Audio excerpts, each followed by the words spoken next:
School లేదు. School లేదు.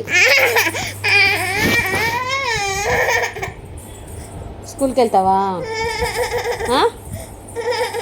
School లేదు ఈరోజు. స్కూల్ లేదు నాన్న, ఈరోజు హాలిడే. స్కూల్కి వెళ్తావా? నీ స్కూల్ ఇష్టమా?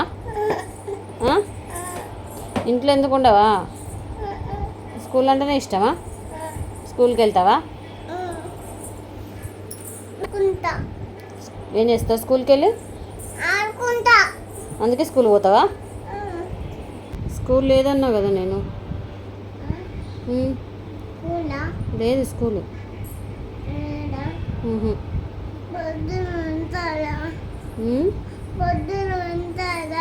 స్కూలా? ఈరోజు లేదు, రేపు ఉంటుంది. స్కూల్ పోతావా?